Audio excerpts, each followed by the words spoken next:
Ladies and gentlemen, welcome back. I'm so excited to have you with us once again.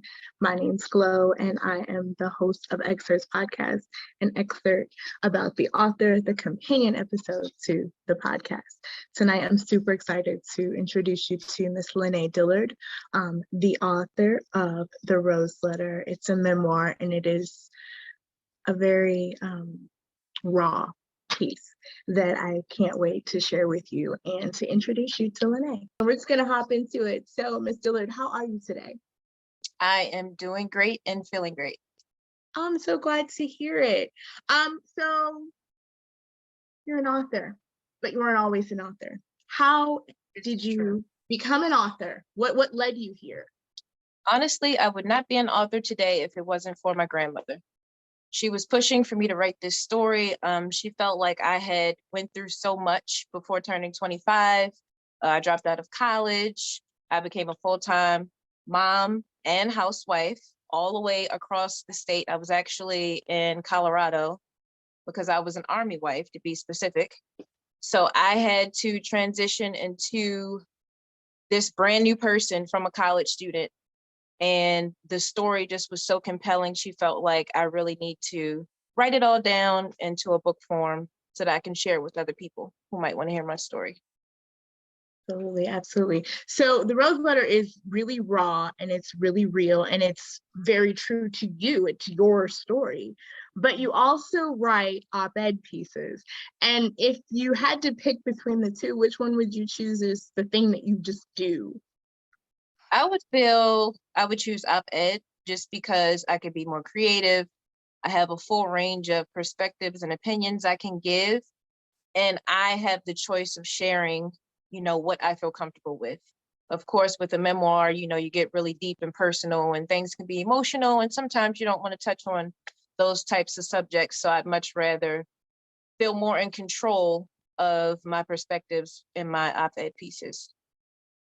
Oh, absolutely. I get that. So since we're on the subject of op-ed pieces, before we get into your 2016 Blavity article, because I went back and read that and I'm really interested to discuss that with you. Glad you read it. I did. I had to, because I was like, wait a minute, she caused conversation. I got to know what's the buzz about. And then, right.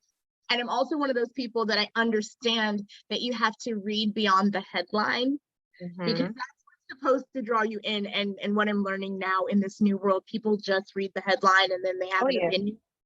Let me reserve my opinion because a lot of times headlines they're meant to attention grab and sometimes they're controversial, but once you read you see how it correlates, but that it's not even the full extent of the actual article itself. So on the subject of writing op-ed pieces, what are your favorite topics to op-ed on? Honestly, it's funny because I want to say it's the most controversial ones because I feel like I'm going to feel the heat, but I also like to start the conversation. I like to know what other people think about what I'm saying, if they feel the same way, if they feel differently. So I would say current events. I love talking about current events. I watch a lot of reaction videos actually on YouTube just because I like to see if people are getting the same vibes that I get when I watch certain things. So that's the type of vibe that I want to get when I'm writing my op-eds on current events and stuff like that. Okay, so I would assume that this week would have you busy if you were writing op-ed pieces. And I can't not, I feel like as a fellow writer, so I write op-ed pieces as well and a lot of things in the political sphere. And I feel like it's so imperative right now because this is going to be out there for the rest of forever that we kind of talk about that. So I can't even of all the things, but there's the Chauvin trial going on. There's voter suppressionary legislation that's been pushed, and there is an onslaught more that have been introduced.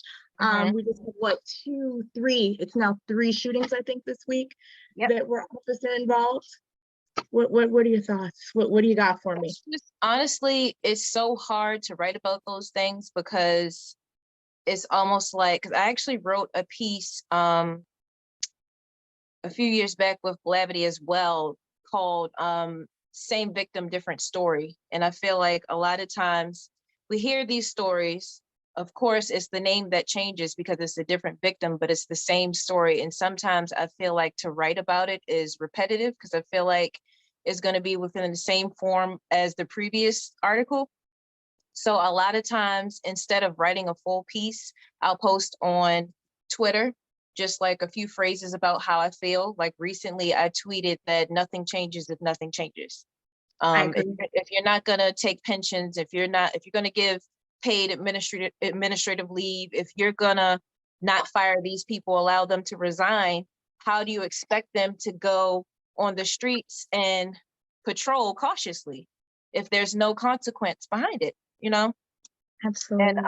with what his name, Dante, is it Dante Wright or Dante, right. That was, yeah. Dante Wright? Yeah. I just felt like even with that situation, for someone who's supposedly trained and someone who, even if it was a mistake, you know, there's still repercussions for your actions. Like, I feel like if it were the other way around, you know, as far as skin color, that person would be under the jail without a question, without a doubt. You don't want to hear anything about mistakes. So, you know, it's like, it's just cringeworthy to the point where sometimes I just can't sit down and write a full piece about it. So I more so like to dial back and maybe just throw a few tweets out there just to, you know, take away some of the aggression of how I feel about it. But yeah, that's where I am with it. I can actually say I feel you on that because you're right. It's never different. It's literally Mad Libs for this particular situation. And I have to say Mad Libs because you have to take some of the weight off of it because it's Right.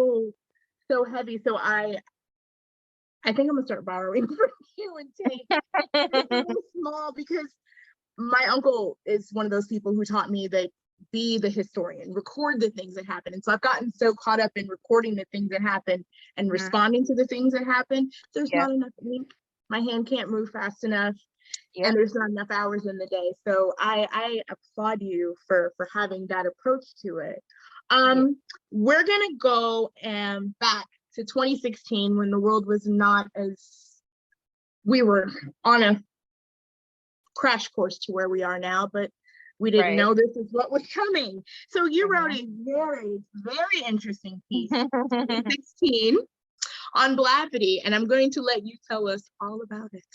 Oh, one of my best pieces of work yet was writing about this. I think aside from the different commentary I was getting from it, I was completely obsessed with the case itself. Like when I knew that the series was coming out, I did a lot of research. I was asking around like different family members, like of course the older folk, I was asking them like, how did you feel when the trial was happening? What were you doing when the trial was happening? Whose side were you on? That type of thing. And it was so crazy because a lot of the older people were kind of like, oh, they were just trying to keep a Black man down, and you know, they just wanted to convict him and he didn't do those things. And I'm just like, okay, well, what about the evidence? Like, did you see all the incriminating evidence against him? Like, did you look into that at all? Or are you just kind of like, oh, okay, well, this happened to Rodney King. Now this is happening to OJ Simpson. They're trying to just pin a Black man with these two white victims. Like, oh no, this can't be true. And after watching the entire series and actually like researching like interviews from the jurors like afterwards, a lot of people were like, well, he may have done it, but I wasn't paying attention to all the evidence at the time. I was just upset and I wanted to make sure that they weren't, you know, pinning this on him if it really didn't happen. And it's just like, to me, like right is right and wrong is wrong. Like I get that we're in like the middle of a huge race war, but it's just like, come on. Like when I wrote that article, I just felt like it was facts versus the race war. And I feel like the Black people were more so on the race war side. And then it was just like facts that were just like lingering in the air. Because if you think about it, after OJ was acquitted, did we ever hear anything about them, you know, scouting out other people who could have possibly done it. It was just like, no, the case was shut down. You know, he was acquitted, which not we, but I'm going to speak for myself, that some of us do believe that, you know, he had a really good defense team and he was acquitted for those reasons, not necessarily because of, you know, what the facts were. But I don't know, it was just like, I feel like a lot of people, they were offended by the article because they felt like I was so young when it happened. What do I know? You know, because, you know, I'm an 80s baby. So they're like, she doesn't know anything about that time or, you know, whatever. But I feel like introducing the series to this new generation was just like the biggest thing they could have ever done. It was almost like we were there in that time frame. That's how well the production was. But yeah, the article was pretty much about how a lot of people's opinions were swayed by the current events that were going on at that time, and how, you know, a lot of things were, you know, not fully looked at the way that they should have, I feel like.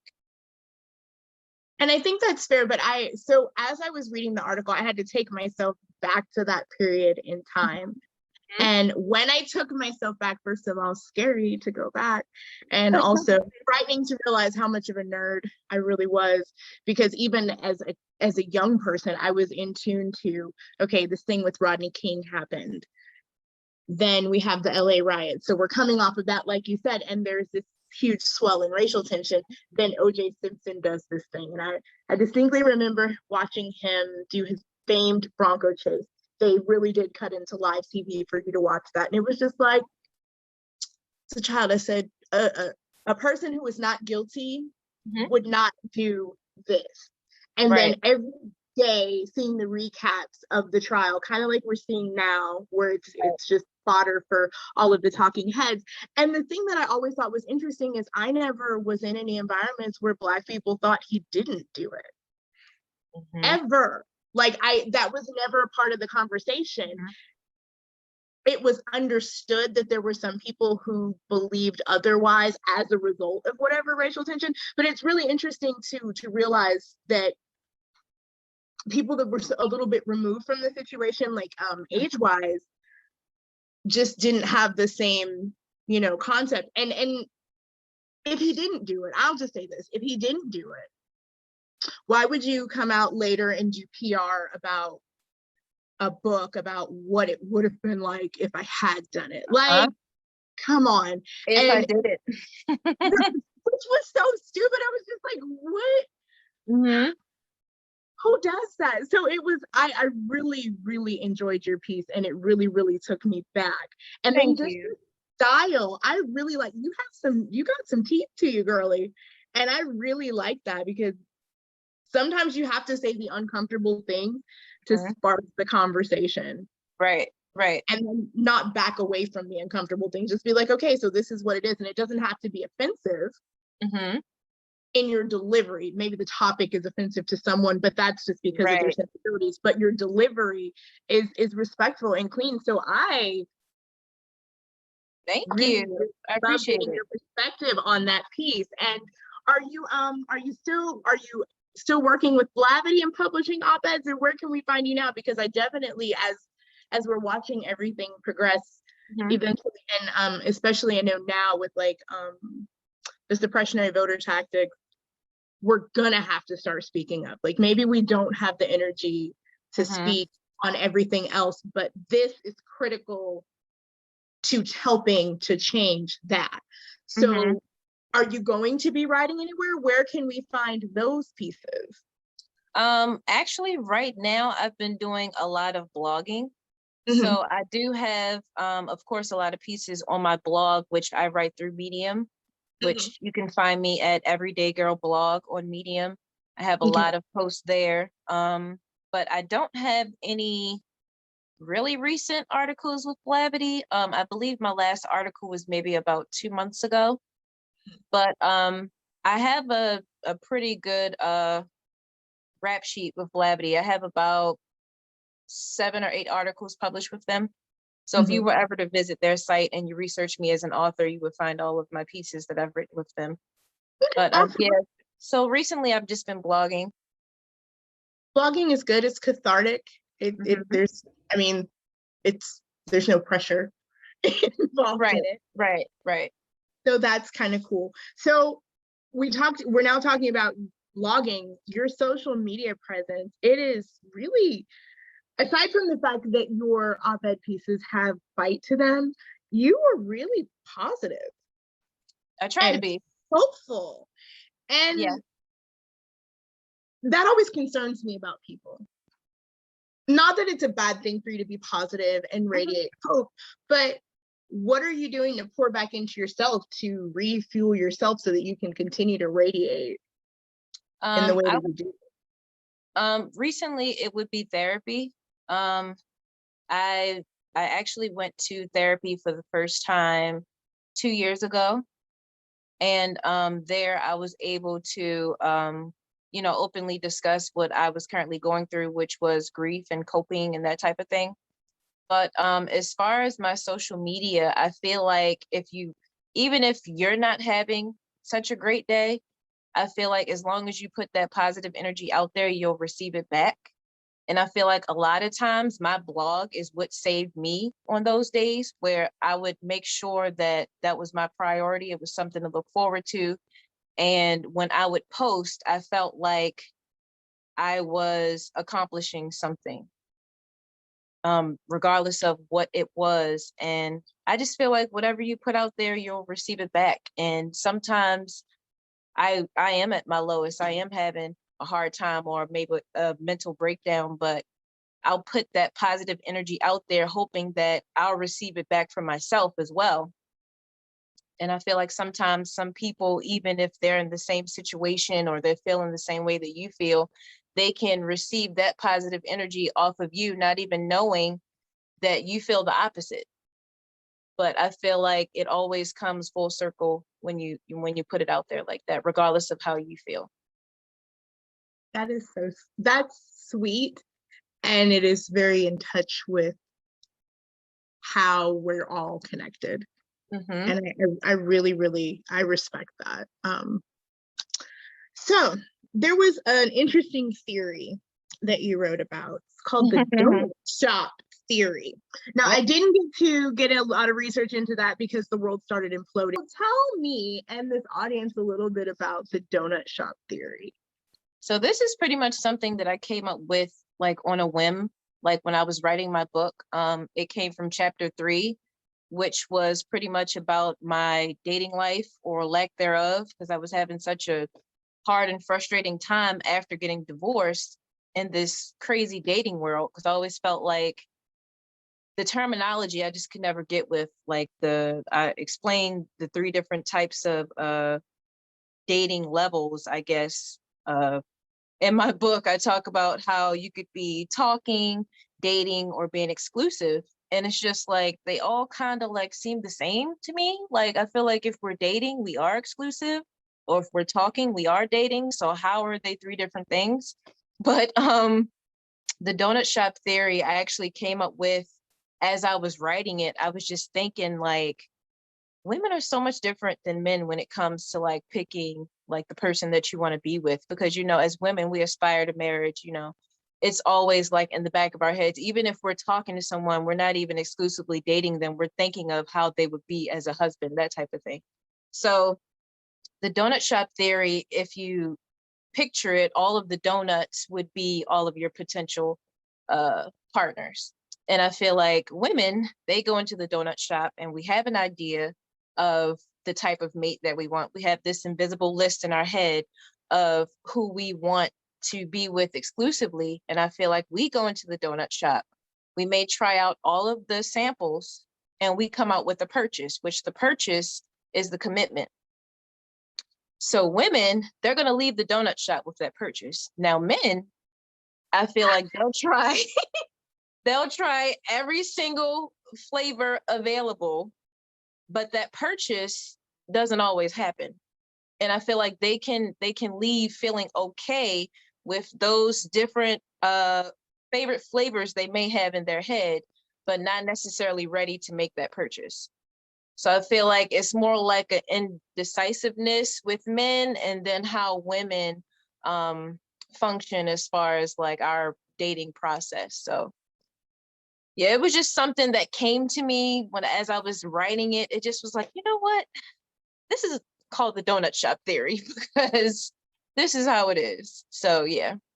But that's, to be perfectly honest, like it works on so many different levels. We're going to stop talking relationship theory and we're going to get into the reason that we gather today, and that is to discuss the Rose Letter. You sent me over an excerpt to read, and I was not expecting that.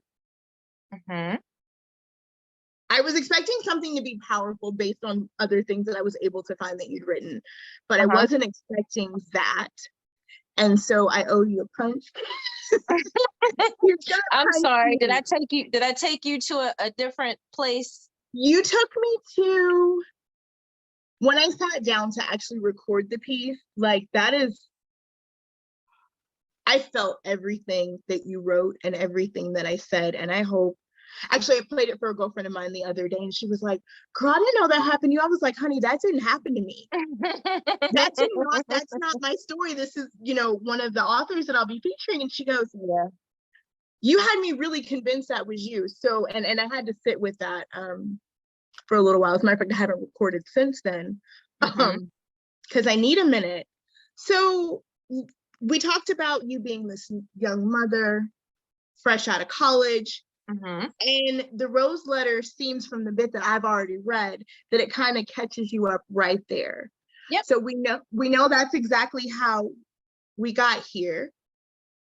But what is your story? The bits that you want to share. The Rose Letter it's like a letter to my younger self. So it's like when I finished it in 2020, well, actually, I thought that I was finished in 2019. So I actually ended at chapter 10, and I let my grandmother read it the beginning of 2019. And I said, I'm ready to publish this. And she was like, it's missing something.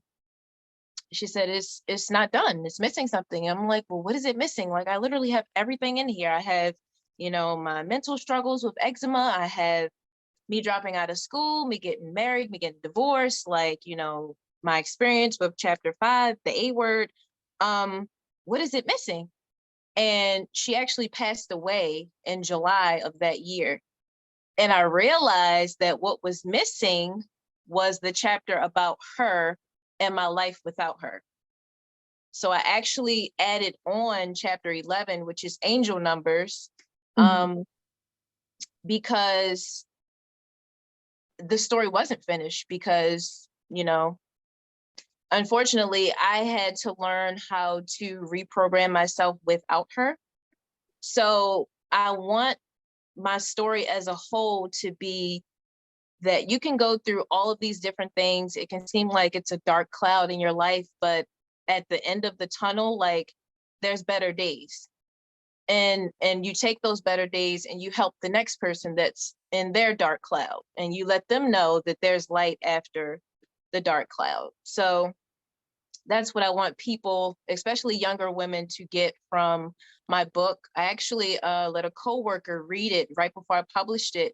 And she actually had the same reaction that you had for chapter 5, because she had experienced it herself and she told no one, her family, her friends, no one. And she told me she cried for like 10 minutes straight because she felt like finally, like, someone told their story and I feel like I can tell mine. And I was actually the first person that she told.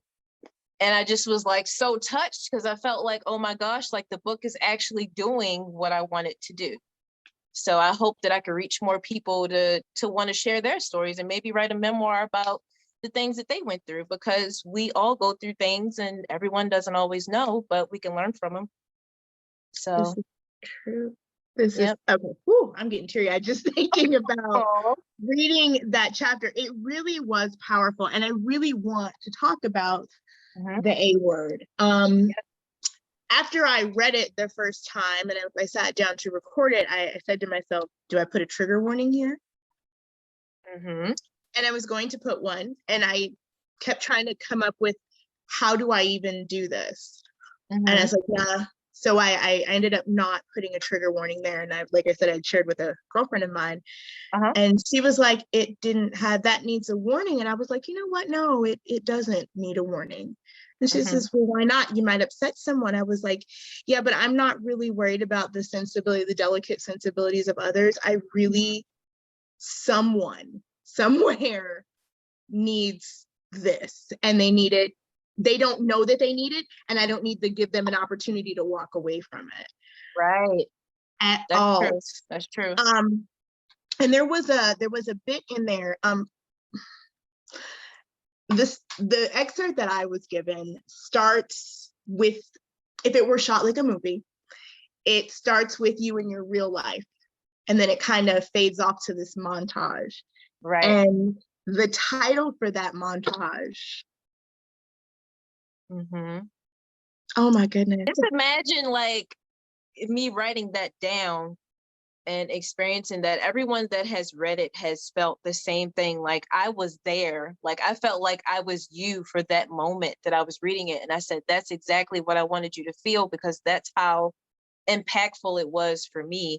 And I have a way of words, and I have a way of painting the scene.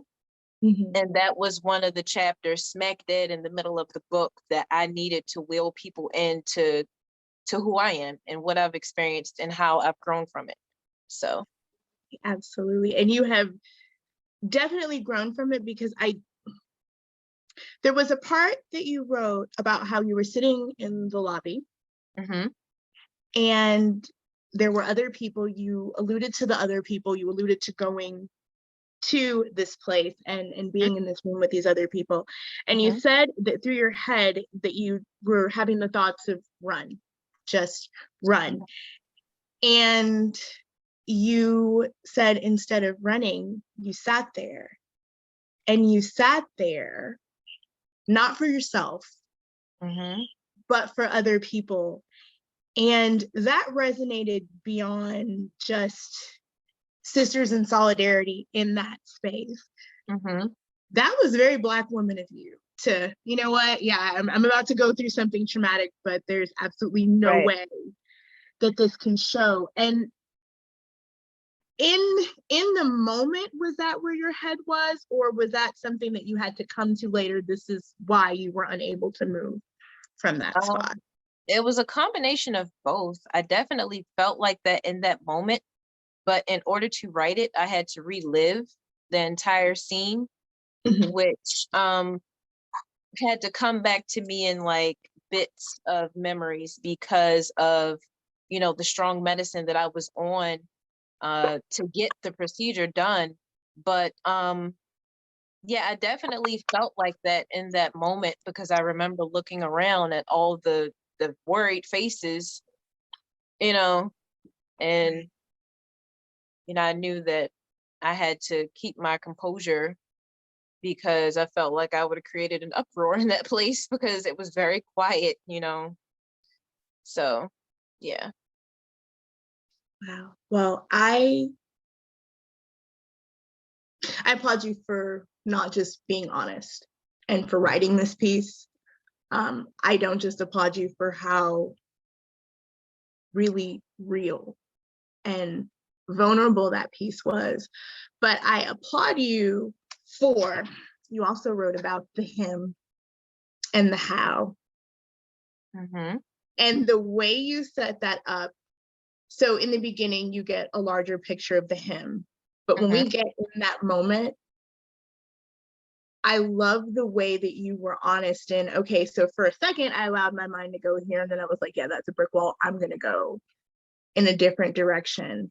And so I know that from clues in that piece, I learned that you did leave this person. Did you leave him forever? Because I want to, if you did, I want to applaud you forever for that one. No, I actually reconnected with that same person the beginning of last year. Oh. Yep. I mean, not currently, but just a short reconnection. Mhm. Yes, it did happen, because aside from how traumatic that experience was in that moment, that still was someone that I care deeply for. Like, if you read the entire book, before you get to chapter 5, chapter 4 is about that person. Mhm. So if you read chapter 4, you'll paint the picture of the experience that I had with that person and how like connected we were. Like, I feel like we may have been like each other's spirit animals. You know how you have that one person that, although it didn't work out, or you're not currently with them, you had a really deep connection with them. It was that type of thing. So it's like it's crazy, because someone could read 5 and be like, oh, F him, and all these things. But if you read 4, you'll be like, oh, okay, well, that's why. Well, and it's not even like, I guess I should probably walk that initial question and statement back. We're all free to kind of judge to govern ourselves how we Yeah. see fit. And Mhm. the human thing is sometimes we make mistakes. Like, it's something that's so unthought about sometimes, is just because the romantic portion of the relationship didn't work out, that person doesn't decrease in value. Right. Right. So then my question becomes, so now that you're here and you guys have had that opportunity to reconnect, like, have you gotten some closure to that, or is it still as abrupt as that chapter? Oh, So, yeah, it's definitely been some closure, just because you realize that, how some people say leave the past in the past, for obvious reasons. And then you reconnect and you realize why it was a part of your past. And you realize that you just kind of have to move forward, and you can't stay stuck in a moment with a person as much as you would like to, because I mean, life and the world is ever changing and it goes on. So I definitely did get the closure that I needed to move forward into the space that I'm in right now. So yeah. I got to read a dark chapter of the Rose Letter, but Mhm. because you're positive and because you radiate positivity, it gets better from there, Mhm. right? Oh yeah. And there's you get to go your happy place a little bit more. Oh yeah, for sure. Awesome. So now that you have put the book out there and you've gotten the feedback and you've done this for yourself, what comes next? Honestly, I really want to write a relationship book. Okay. I feel like I've learned so much about like the do's and don'ts, marriages, engagements, failed relationships. I just have a lot of like hilarious stories about like dating and things that happened within my marriage, and current relationships. I just feel like I really want to write a relationship book with like some advice and different things like that. That is my next target. I actually started outlining for it. Hmm. So that's my next move, I Oh, would say. cool. Oh, Yep. cool. So are you going to write it geared towards a female audience, a male audience, or people that are just out there in the dating pool? I think it would be a combination of both, because I feel like I want to give the story, and then I want to give the lesson behind the story. So it could gear towards men or women, as far as like the stories and the situations and how you can learn from them and grow from them. So yeah, I don't want to, because I feel like the Rose Letter was targeted mainly for women. Mhm. And I feel like this book, the next book, would definitely be more diverse. So Okay. yeah. Okay. Have you considered writing anything that was fiction, or are there any other genres that you want to explore with your writing, or are you just kind of like, you know what, I'm going to go with the writing flow? Nah. Yeah, I'll probably just go with the writing flow. I mean, I have written some fiction, but sometimes it's really hard for me. Like, my writing process is I need to know how it ends first. and then I'll build on how we got there. So a lot of times when I write fiction, I'll have the ending, I'll have the beginning, and then I'm stuck somewhere in the middle. And I don't ever really fully get it completed. So I've tried, but I haven't completed anything just yet because of this process of mine. That is perfect. You know, everybody's process is different. Everybody wants to write different things. So that is perfectly fine. As a writer, I think, and I just feel like because of your overall vibe that this question will apply to you. How many journals do you have? I have no clue, to tell you the truth. I literally, every time I like gut out like different, you know, sections, or if I try to like build on like my desk and stuff, I'll find like a journal from like 5 years ago, and I'm opening it and reading all this stuff that I wrote, and I'm like, oh my gosh, I wrote this, and oh, I forgot I wrote this. I can say I have about 3 on hand, but like from 2009 to like 2016, I used to write in my phone. So like I have a lot of notes like in my phone, or like a lot of notes in Word documents. So they're everywhere, to tell you the truth. No, I get that. I get that. My girlfriend, one of my girlfriends and I, we laugh at each other because she's like, oh, I went to the store and I bought a new journal today. And it's like, girl, you got like 50 of them. You don't even need another one. As I'm looking at my stack of over here, knowing that I have a whole lot, and I tend to gravitate to people who journal because you guys I think that when you're able to lay a situation out and see the whole situation from above the situation instead of in the situation, it forces you to be a lot more honest with yourself, because it's like, you know, in the moment, oh, I was right and I was mad, and then you go home and you step out of it and you look at everything and you're like, you know, I was hungry and I was just being unreasonable. Exactly. That is so dope. So what's something that you want the audience to know about you that has absolutely nothing to do with the fact that you're a writer? I would say that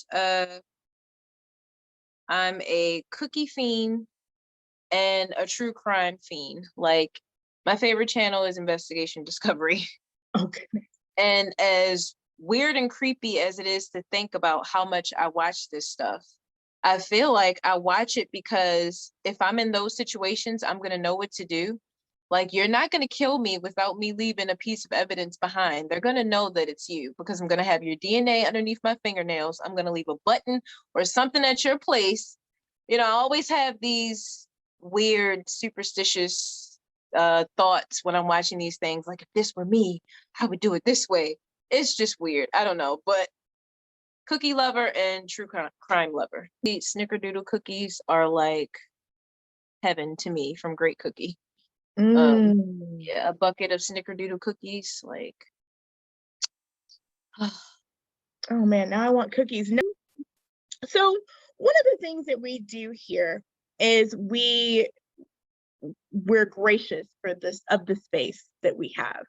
Then and we're cognizant of the fact that you are a gatekeeper for the future. You are holding the gate open, or you may be pushing down a gate, or you may be building a gate or digging some dirt.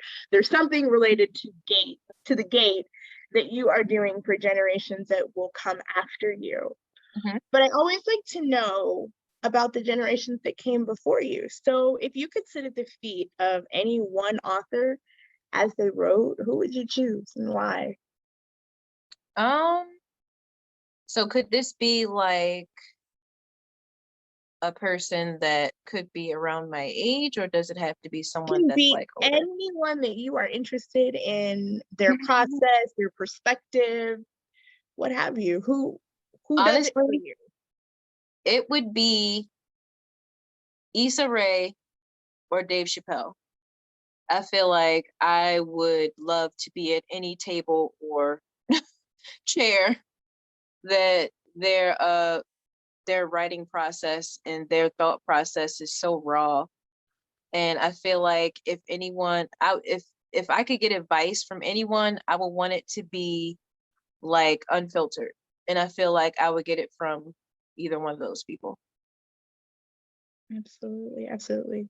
Mhm. I would love to sit around Dave Chappelle just because he's Dave Chappelle, and Hilarious. whether he's trying or not, hilarity will ensue. Mhm. And then he's just like Issa, he's brilliant, and his command of the language and how to utilize language to paint pictures is just, Yeah. he is insane. Although I would be concerned about how high I would be. Um, Right. Don't forget about that. that is a very important consideration with that one. And I'm wondering what it feel like being in that movie. What was it called? Not How High. Oh man. Half-baked. Half-Baked. I've only seen that movie 50,000 times and I could not think of the title. But yes, that. And I feel like it would be like that. And that would be kind of cool. So I really, really like that you do that. So we're going to switch gears one more again, because I like to have fun too. And we've had a little bit of fun. We've been informative. We've talked about the Rose Letter. It is super, super deep.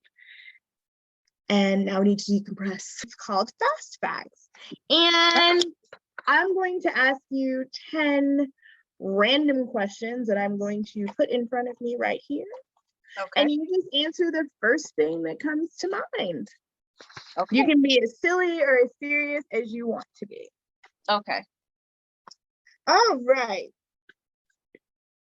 So the first thing I always ask every person, so it's easy, what's your favorite color? Navy blue. Okay.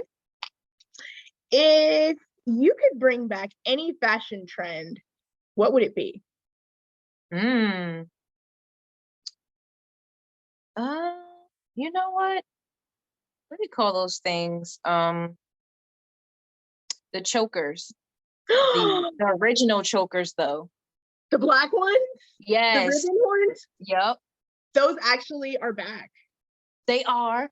They are back. That is a thing. You can do that. It fits into, now it'll give you like a goth aesthetic, but you can totally do it. I've been seeing it a lot in Japanese, like Harajuku style and kawaii style. So yes, you can totally do that. And then I've started seeing, because they're having that resurgence of 90s clothes. Yeah.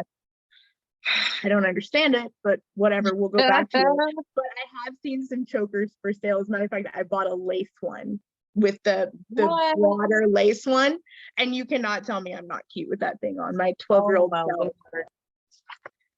Teleportation or flying, which one? Flying. Okay. Are you more of a traveler or a homebody? Traveler. What fruit or vegetable would you most want to be? I'd say watermelon. Really? Why watermelon? Because it's very sweet and highly what's the word that I'm looking for? Who will pass up watermelon at a cookout? Nobody, not a cold one. Nice cold cut watermelon. Yeah. It's the most desirable. There we go. Most desirable. There we go. It is. And that's one of the things, being a girl from Connecticut who lives in Alabama, I love that you can just stop at a roadside place, or there's actually people that literally, that the watermelon man with the truck, that's actually a thing I've seen happen. It's like, wait, you run out to his truck, you get it. And oh yeah. And it's so good. And I love that. What is your best scar story? Scar story? Oh gosh.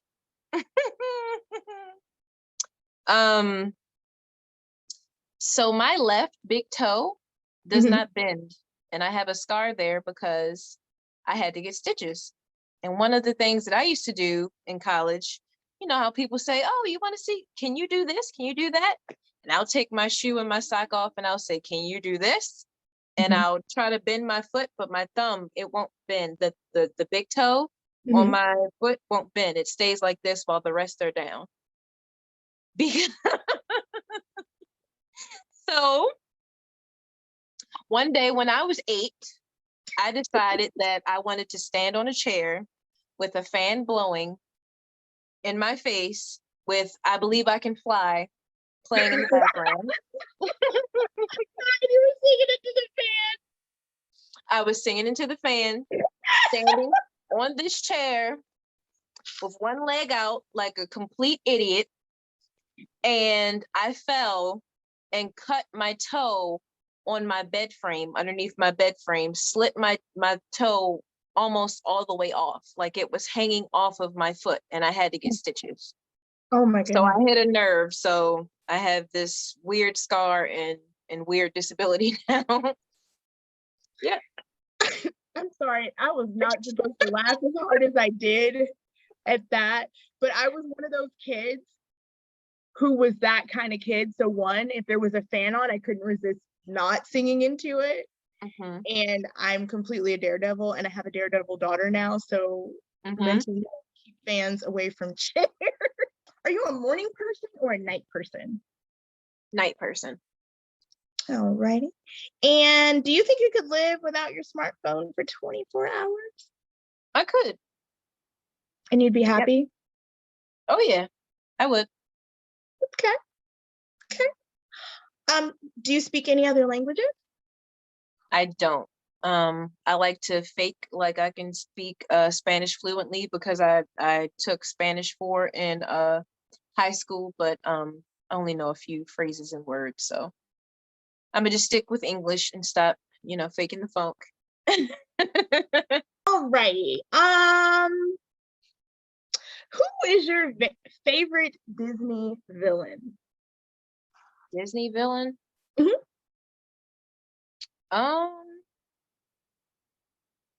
I can't even think of any off the top of my head. Okay. Which favorite Disney movie? That's fine. Mulan. I like Mulan. Was it her girl poweriness and her internal struggle? Yeah. I could see that. I dig Mulan. Okay. Here's a fun one. What was the worst job you ever had? I would say,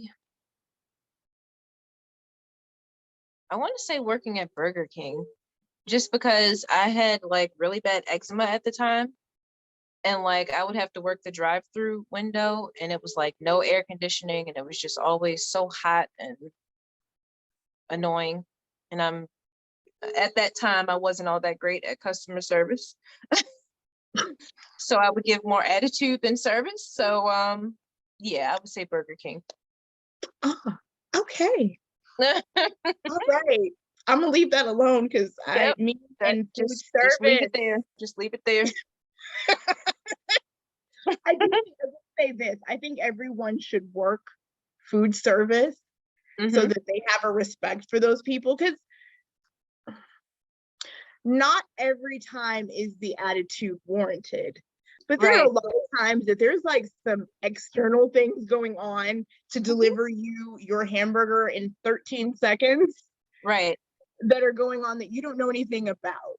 It literally just drove me crazy when you drive up to the window and you're like, can I get I want the and I'm like, I know when you decided that you wanted to come to Burger King that you had an idea of what you wanted. So why do you get all the way to this window and you don't know what you want and you're holding up my line?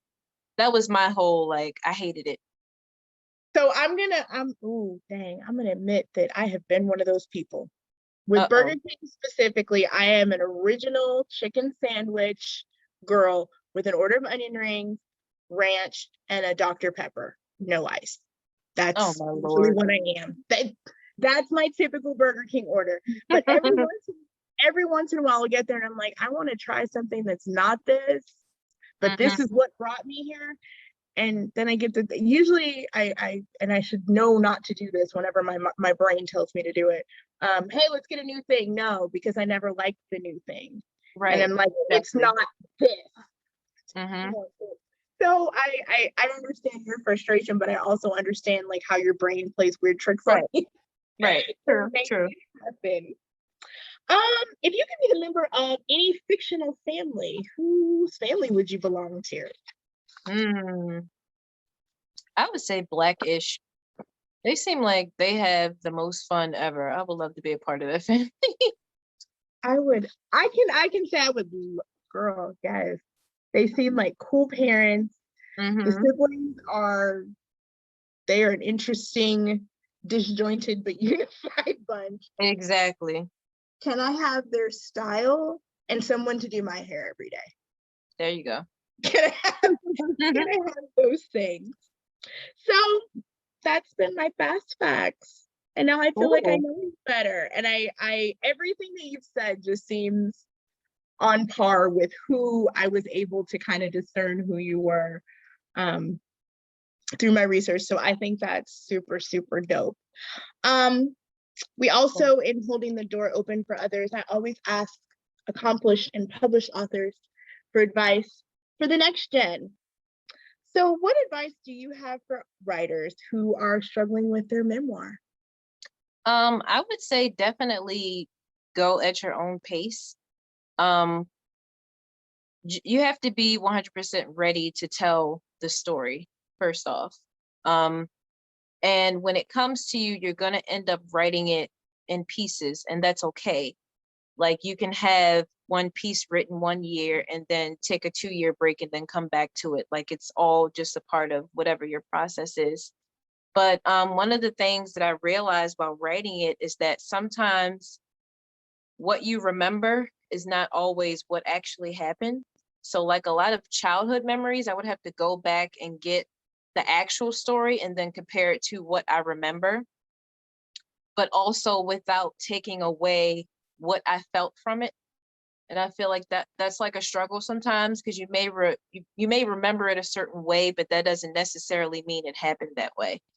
So definitely fact checking everything that you're writing about, even though it's your memoir, it's still other surrounding stories of the people that you had experiences with.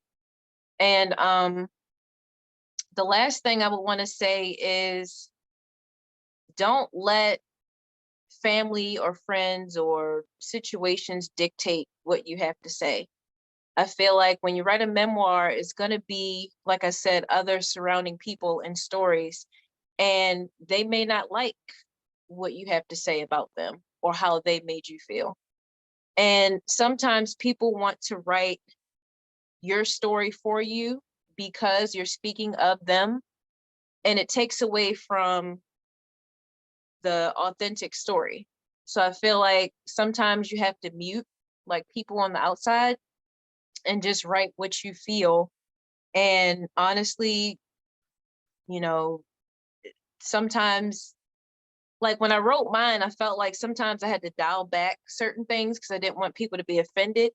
And I had to take stuff out and rewrite it and word it in a certain way. And then after a while, I just was like, you know what? I'm gonna write it the way I feel it because the more I take away from it, the less it is of me. So I would definitely say be true to your story. So yeah.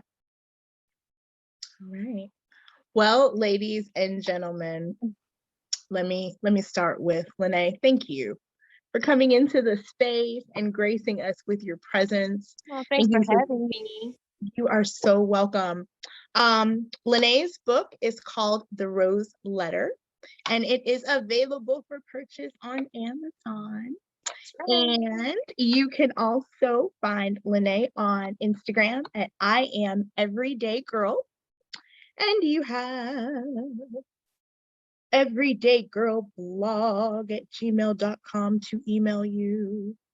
That's right. And I feel like I'm missing something. I am. Where is it? I know I saw it. Your blog.